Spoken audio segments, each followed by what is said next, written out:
Treyarch is known as a huge developer of the Call of Duty franchise, but before they solely focused on Call of Duty, they were responsible for many different licensed games. They were responsible for the movie tie-in games for the Sam Raimi Spider-Man movies. This showed how they knew how to properly bring that character to the player's hands. 2008 was an ambitious year for the studio. They were releasing 3 games, an original Spider-Man game, Call of Duty World at War, and a movie license game from the Bond franchise. This Bond game was going to be based on Quantum of Solace and would come out for the current generation of systems. At the same time, the studio behind Nightfire on the PS2 was in charge of a PS2 version, which would end up being a completely different game. Join me as we take a look back at Quantum of Solace.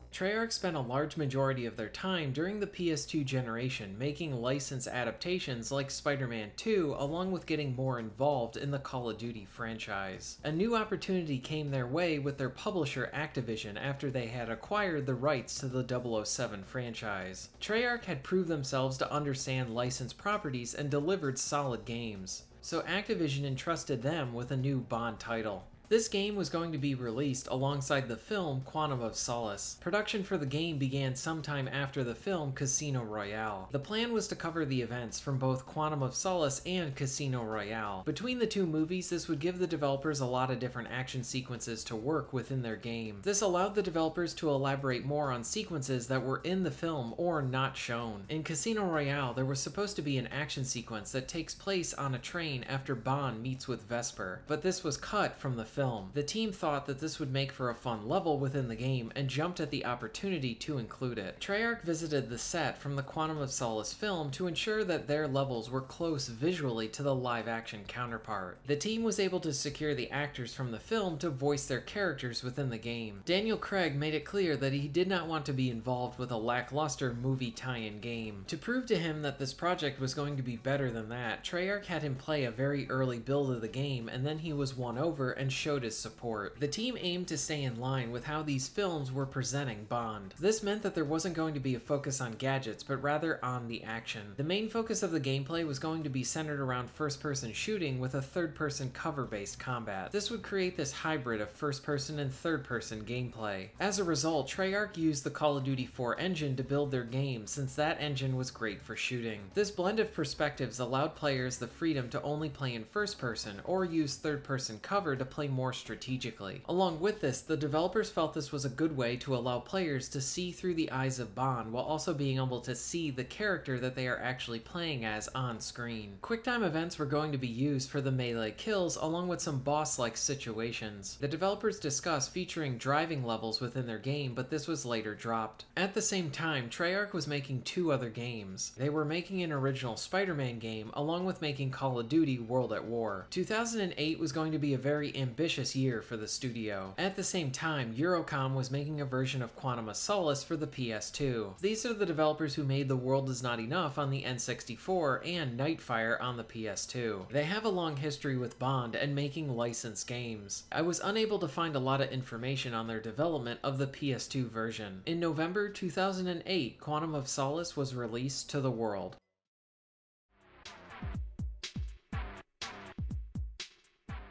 Quantum of Solace on the PS3 is a first-person shooter with a third-person cover system. This Bond game does not feature a lot in the way of variety. The gameplay is focused on the shooting, and that is pretty much all you will be doing. There are some small diversions like a hacking minigame that isn't very fun and can hurt the pacing of the shooting action. Then there are a few QuickTime event sequences that have some decent sequences to watch, but they are not that involving when it comes to actually playing them. The game is pretty awesome when it is focused on the shooting. It controls well, and it's a blast to play.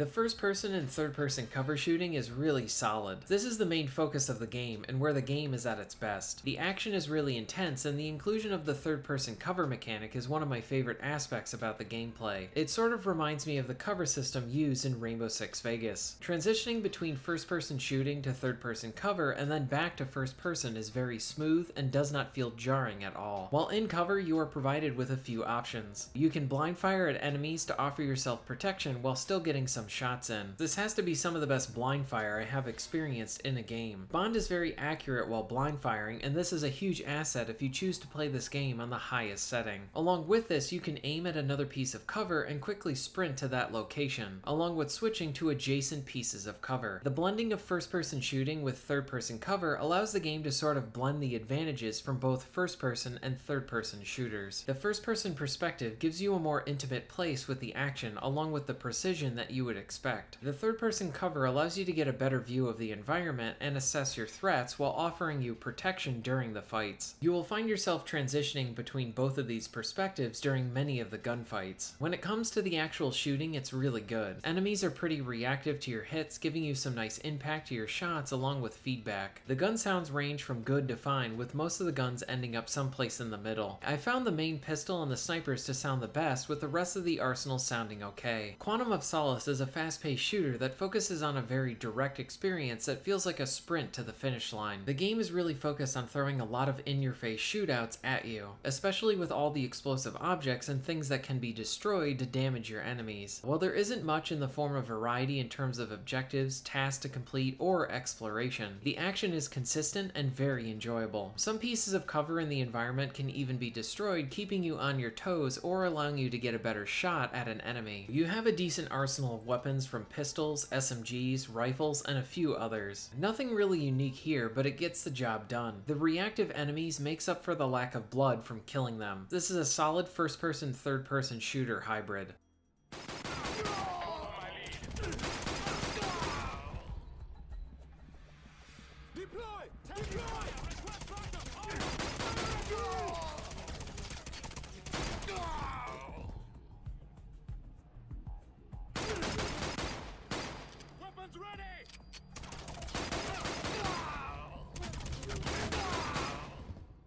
Most of the gameplay will feature you in different shootouts, and there are some minor instances of the game trying to provide variety. There are some stealth situations that can help to change up the action a bit, but many of them can result in becoming open gunfights as well. Outside of this, and the hacking minigame and the QuickTime events, that is about it and what you will be doing in the game. One thing that I really enjoyed was how the Bond-like opening sequence for the game is a lot better than the film opening that it is based on. I am not a fan of the film Quantum of Solace, and I really didn't care for the opening Bond song sequence, nor the poorly edited car chase. But this opening to the game features a better version of both, blending the car chase into the song sequence. The game follows the events of the film, and most of the cutscenes are delivered via briefings. This isn't really the best way to deliver your entire story, and makes you feel far removed from it. That being said, the game's greatest asset is its gameplay. The shooting is really smooth and awesome. There are also a few flaws that I identified with this game. My biggest issue with this game is how it is really limited in its execution of Bond's broad skill set. I understand that Daniel Craig's era of Bond had a less focus on gadgets, but there are plenty of other opportunities to have gameplay sequences outside of shooting, like having fistfights, smoother on-foot chases, along with car chases. All of these things, if done well, could have elevated the game even more. For example, most of the QuickTime events are focused on fistfighting. These could have been a great opportunity to have a simple yet fun melee system implemented into the game. The car chase from the beginning of Quantum of Solace is featured in the intro to this game, but that could have been a playable section. Quantum could have benefited from diving into more of the other action areas that Bond gets into outside of shooting. I understand that the hacking minigame was there to give some sort of variety, but these sequences felt like roadblocks that hurt the progression of the game. They are not fun to do, and they are annoying when they pop up. While there are some flaws and missed opportunities here, I cannot deny how much fun the shooting is. This is also another example where the game is a lot better than the film it is based on.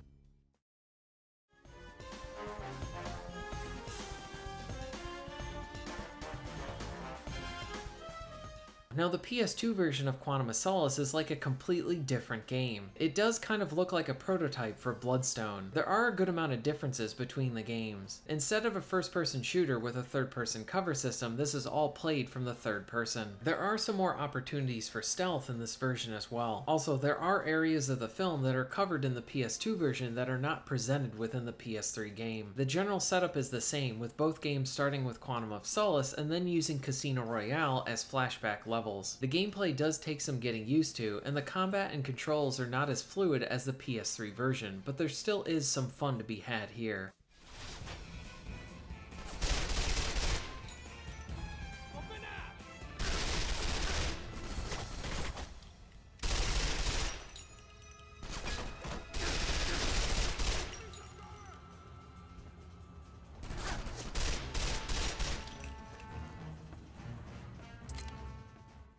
This version is a full-on third-person shooter. The focus of the game is to use cover. You take cover behind objects, pop out to take shots at enemies along with blind firing at them. The shooting and controls feel clunky and lacks the smoothness of the PS3 version. While this is the last Bond game to come out to the PS2, it oddly feels like the clunkiest of all the Bond games to control on that system. The cover system and cover shooting mechanics are appreciated, but this feels like a very early version of these systems. This lacks the smoothness in the controls that would make sense if this was the first instance of them in a Bond game, but a solid cover system was used in Everything or Nothing along with From Russia with Love. The action does take some time to get used to, and eventually it does become fun, but there is a big issue that I had with the shooting. When you shoot at an enemy, there is a lack of visible bullets from your guns or any sort of hit markers indicating you hit that enemy. There is a lack of reaction from enemies during firefights as well. They will react to some of your hits, but there's no blood, no puffs of smoke, or even hit markers to convey this information to the player. The lack of any visible bullets from your shots creates this disconnect from the action, like something is missing from the presentation that makes the gameplay feel very off, along with being very jarring to play. You do eventually get used to this, but this feels like a gross oversight or an odd intended way to convey your action. It is an odd omission that seems like something that is a common piece of presentation for shooting games. Another flaw within this game is how the precision of your guns works. Your crosshair is intentionally larger than it needs to be, but this also makes it so that you will miss a good amount of your shots even if you are aiming directly on an enemy. So if you're trying to go for a headshot or a silent headshot to maintain stealth, you may just miss your target even though you are aiming directly at the enemy's head. This is really frustrating and another odd choice for the shooting, and it doesn't aid the game in any way. I could understand having aiming like this in an RPG shooter hybrid where you need to boost your accuracy points, but this game is not that kind of game, so the aiming mechanic is just odd. As a result, the shooting and the aiming need more refinement to improve the entire experience. Besides the shooting, there are a few other avenues of gameplay variety. A similar hacking minigame is used just like in the other version. There is a larger focus on stealth within this version. I do generally like the use of stealth within Bond games, and the stealth here is a bit hit and miss. The sections that allow for optional stealth are pretty good, providing some variability. There are a few instant fail sections that feel like trial and error, rather than an interesting puzzle you are trying to figure out. Any experimentation during these sequences usually results in you getting caught. You need to play the instant fail sections a certain way, and that's about it. So that creates a rigid stealth system for the player. The aiming becomes a problem here as well as you try to go for silent headshots, but you may miss because the game decides that your bullets are not going to land on the target that you are aiming at. One thing that I really enjoyed is how there are many more in-engine cutscenes that are in the game, and some of these are really good with some fun action. This makes the presentation of the narrative much more interesting than the PS3 version. Honestly, this is such an odd game, and while it does have plenty of issues, there is still some fun to be had here. I found most of my experience with this version to be rather mixed, but some of the pretty good action sequences are fun, considering that this is the same team that made The World Is Not Enough on the N64 and Nightfire for console. This game leads me to believe that there were rushed elements from the production, and the same goes for the PS3 version. While the PS3 version does feel like a smoother experience, there are elements about that version that could have been improved, like all the briefings used to convey the majority of the story, along with missed opportunities for different gameplay sections like driving. If I had to compare the two, I think the PS3 version is the better game with smoother controls and very fun shooting. The PS2 version is really interesting, and the game can be fun, but being the last Bond game released on that console, it also feels like the clunkiest to control. While the PS2 version has a few more flaws, it still is worth checking out, especially for Bond fans.